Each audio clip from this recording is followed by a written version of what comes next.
1000 కోట్లు పక్క. 1000 కోట్ల. ఇంకా అది చాలా మంది ఎక్స్పెక్టేషన్స్ బాగా భారీగా పెట్టుకున్నారు. మీ ఒపీనియన్? ఖచ్చితంగా హిట్ అవుతుందండి. రామ్ చరణ్ అంటే ఇంతకుముందు మన సినిమాలు చూసాం. ఒక మగధీర తీసుకోండి, ఒక రంగస్థలం తీసుకోండి, ఒక RRR తీసుకోండి, అన్ని రికార్డులు బద్దలు కొట్టేవాడు. పులి కడుపుని పులే పడుతుంది. మరి పుష్పకి పోటీ వస్తుంది. పుష్ప కంటే గేమ్ చేంజర్ అయి సూపర్ హిట్ అవుతుంది. మరి లుక్స్ చూసారా? ట్రైలర్ చూసారా? చూశాను, చాలా బాగుంది. అసలు దానిలో డబుల్ అమెరికన్ లా ఉన్నాడు. అసలు దానిలో అయితే డబుల్ క్యారెక్టర్ చేయబోతున్నారు.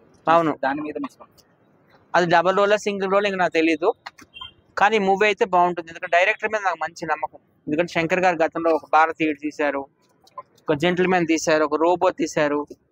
ఇంకా ఆయన సినిమాలు మామూలుగా ఉండవు. మరి సాంగ్స్ వచ్చినాయి, సాంగ్స్ చాలా బాగున్నాయి. తమన్ గారు మ్యూజిక్ చెప్పనవసరం లేదు కదా.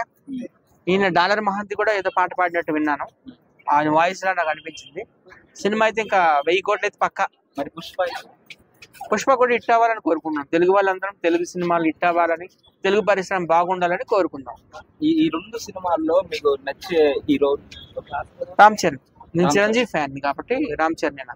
మరి ఇక్కడ బయట చాలా అది వాళ్ళకి వీళ్ళకి పడట్లా, ఫైట్ అవుతుంది. దాని మీద పడట్లేదంటే అల్లు అర్జున్ గారే గెలుపుకున్నారు కదా.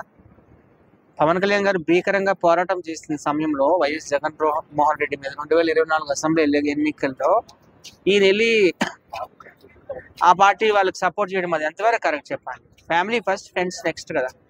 ఆయన తప్పు చేశాడు.